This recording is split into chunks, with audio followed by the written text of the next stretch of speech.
अस्सलाम वालेकुम एवरीवन। हम लोगों ने लेक्चरर केमिस्ट्री टेस्ट प्रिपरेशन का एक ऑनलाइन सिस्टम जूम पर स्टार्ट किया है और उसके लिए ये पहला इंट्रोडक्टरी लेक्चर था। तो हम लोग डिस्कस करने जा रहे हैं कि हम उसको पूरे सिलेबस को किस तरह से तैयारी का मेथड क्या होगा, पूरे सिलेबस को किस तरह से लेक्चर वाइज करेंगे और कैसे हम लोग उसकी वैल्यूएशन करेंगे या टेस्ट वगैरह की। हम लोग पहले सबसे पहले रिक्रूटमेंट का मेथड क्या है, आप लोगों में से मोस्टली लोगों को पता है कि रिक्रूटमेंट किस तरह से होती है। एक रिटन टेस्ट होता है, उसमें 100 मार्क्स हैं, 90 मिनट्स में आप लोगों ने करना होता है और उसके बाद इंटरव्यू होता है और मेरिट बनता है। टेस्ट के 50% मार्क्स उसमें इंक्लूडेड होते हैं। मतलब अगर 100 मार्क्स में से आप लोगों ने 80 मार्क्स ऑब्टेन किए हैं तो 80 में से हाफ 40 मार्क्स यहाँ इंक्लूड होंगे मेरिट में।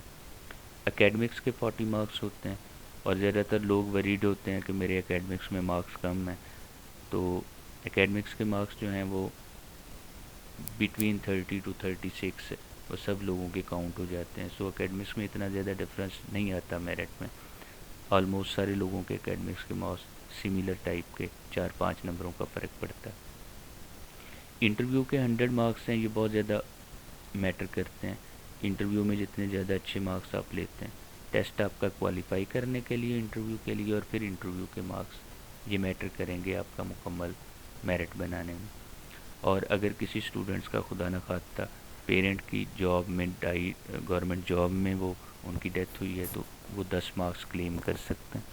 इस तरह ये टोटल 200 मार्क्स बनते हैं जो जिनमें से आपका मेरिट बनेगा।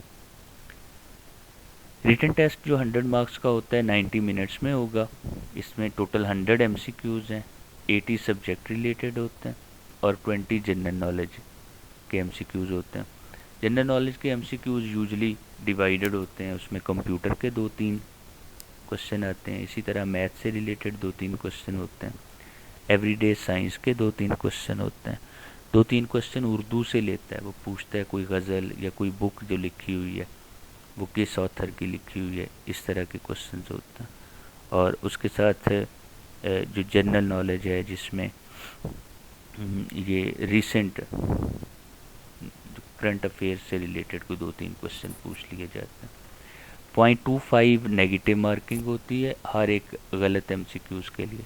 इसको हम लोग किस तरह से इसको अवॉइड करना है, अगर तुक्के भी लगाने हैं तो कब लगाने हैं, तो इसको हम लोग डिस्कस करेंगे लेटर ऑन इसकी प्रिपरेशन के बाद। ये हमारा सिलेबस है। इनऑर्गेनिक केमिस्ट्री के कुछ 10 टॉपिक हैं, इसी तरह फिज़िकल केमिस्ट्री के और ऑर्गेनिक केमिस्ट्री के।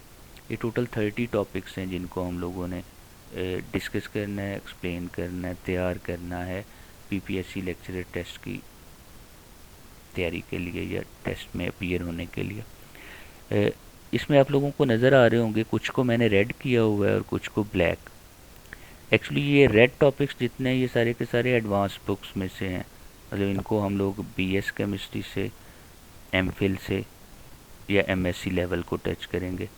बाकी जो ब्लैक में सारे के सारे टॉपिक्स हैं ये सारे ऐसे टॉपिक्स हैं जिनको जो FSC से रिलेटेड हैं।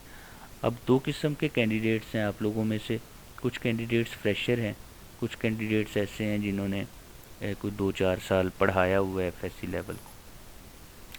तो जिन लोगों ने FSC लेवल को पढ़ाया हुआ है, MSc या MPhil पहले का किया हुआ है, उनके लिए ये जो रेड एरियाज़ हैं या जिन जिन टॉपिक्स को हम लोगों ने रेड किया हुआ है ये उनके लिए ज़्यादा इंपॉर्टेंट होंगे या चैलेंजिंग होंगे, क्योंकि वो रिसेंटली MSc MPhil के साथ अटैच नहीं है। लेकिन जिन लोगों ने अभी रिसेंटली MSc MPhil किया है या PhD कर रहे हैं या MPhil कर रहे हैं, उनके लिए ये जो ब्लैक एरियाज़ हैं ये चैलेंजिंग होते हैं अगर वो टीचिंग के साथ इन टच नहीं है। तो इनको दोनों को इस लिहाज से ये इम्पॉर्टेंट है हमारा तैयारी करवाने का मेथड कि यूनिफॉर्मली ऐसे लोग जो फ्रेशर हैं उनकी FSC रिवाइज हो जाएगी, उसी में से मैक्सिमम क्वेश्चन आते हैं और बेसिक कॉन्सेप्ट्स बनते हैं। और जो लोग एडवांस स्टडीज़ से अनटच हैं, मतलब FSC लेवल को पढ़ा चुके हैं या पढ़ा रहे हैं लेकिन एडवांस के साथ अनटच हैं, तो उनके वो ब्लैक एरियाज़ वो कवर हो जाएंगे, सॉरी रेड एरियाज़ कवर हो जाएंगे और वो लोग अच्छे तरीके से लेक्चरर टेस्ट के लिए अप्लाई कर सकते हैं या टेस्ट को अच्छे तरीके से कर सकेंगे अच्छे मार्क्स लेने के लिए। हमारा प्लान कुछ इस तरह से है कि ये टोटल 30 लेक्चर्स हैं, 30 टॉपिक्स हैं। इनको हमने 36 लेक्चर्स में डिस्ट्रीब्यूट किया। जैसे फॉर एग्ज़ाम्पल लेक्चर 1 है पीरियोडिक ट्रेंड्स का। लेक्चर इस तरह से होगा कि मैं सपोज जैसे आज हम लोगों ने मीटिंग कर रहे हैं, तो आप लोग पार्टिसिपेट करेंगे जूम मीटिंग में।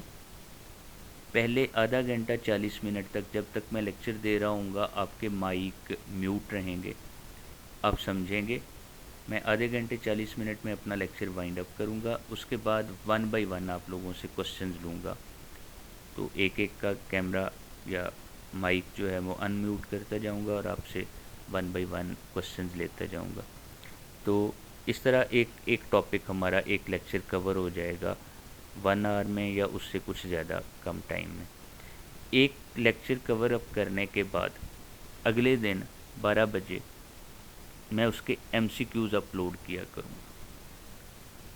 50 to 60 MCQs हर टॉपिक के हम लोग अपलोड करेंगे। उसके लिए हम लोग डिसाइड कर लेंगे कि वो एडमोडो पे या इस तरह का कोई भी, गूगल भी ऑप्शन देता है कि गूगल के ऊपर आप MCQs का पेपर सॉल्व कर सकते हैं। तो आप लोग वो MCQs का पेपर सॉल्व करेंगे। आपके पास आंसर्स जितने आपके गलत हुए हैं, कितने ठीक हुए हैं, रिज़ल्ट उसी वक्त आ जाया करेगा। फिर अगले दिन हम लोग अगला लेक्चर स्टार्ट करेंगे, सेम इसी तरह से उसकी तैयारी करेंगे। केमिकल बॉन्डिंग का लेक्चर, एसिड बेस का, आयनिक रिएक्शन, ऐसे हम लोग 5 लेक्चर्स किया करेंगे। और छठा दिन जो होगा at the end of the week discussion का होगा। इस डिस्कशन में हम लोग वो पिछले जो 5 हमने किए हुए हैं MCQs के टेस्ट किए हुए हैं, उनको टाइम मैं पूरा वीक आपको वो पूरे 5 दिन टाइम दिया करूँगा just before the discussion lecture starts. तो आपने उनको सॉल्व कर लिया करना है। अब उनमें जो जो प्रॉब्लम्स हैं आपकी, वो आपने हाईलाइट रखनी। हर एक के पास वो प्रॉब्लम्स हाईलाइटेड होंगी। हम उन प्रॉब्लम्स को डिस्कस करेंगे छठे लेक्चर में। छठे लेक्चर में पिछले 5 लेक्चर्स की हम लोग प्रॉब्लम्स MCQs में जो कोई मसला हुआ, आपको किसी का रिज़ल्ट आंसर्स आपने निकाले तो उन आंसर्स को कैसे निकालना है, तो वो आप लोग सारे समझ लिया करेंगे। इसी तरह अगली स्लॉट स्टार्ट हो जाएगी, अगले 5 लेक्चर, फिर उनके बाद उसका डिस्कशन लेक्चर, अगेन 5 लेक्चर, उनका डिस्कशन लेक्चर। और हम लोग इसमें डिस्ट्रीब्यूट करेंगे सारे लेक्चर्स को, सारे टॉपिक्स को, और इनके ऊपर डिस्कशन करते रहेंगे। और सेम टाइप के ऑर्गेनिक के लिए, इनऑर्गेनिक के लिए और फिज़िकल केमिस्ट्री के लिए हम लोग 36 लेक्चर्स के अंदर इनको वाइंड अप करेंगे। अब एक क्वेश्चन आता है कि अगर पेपर हमारे या टेस्ट जो है वो जल्दी हो जाता है, तो फिर ये 36 लेक्चर तो मुकम्मल होने में 45 दिन 50 दिन लग जाएंगे, तो फिर हम लोग क्या करेंगे? अगर ऐसा होता है, हमारी टेस्ट की डेट पहले आ जाती है, तो हम लोग एक एक दिन में 2-2 लेक्चर्स करके इनको पढ़ना शुरू कर देंगे। ये टोटल सेशन जो है हमारा वो पूरा जो हम लोगों ने स्टार्ट किया है, ये इन 36 लेक्चर्स का होगा। इनमें हम लोग डिस्कस करेंगे सारे MCQs को भी, MCQs के टेस्ट भी लेंगे, और ये सारे शॉर्ट क्वेश्चन सारे टॉपिक्स को डिटेल्ड इनके अंदर हम लोग पढ़ेंगे। और कोई क्वेश्चन हो तो आप लोग पूछ सकते हैं एट द एंड। यहाँ तक ये मैं आप लोगों के साथ शेयर कर रहा हूँ। Stay in contact, best of luck, अल्लाह हाफिज़।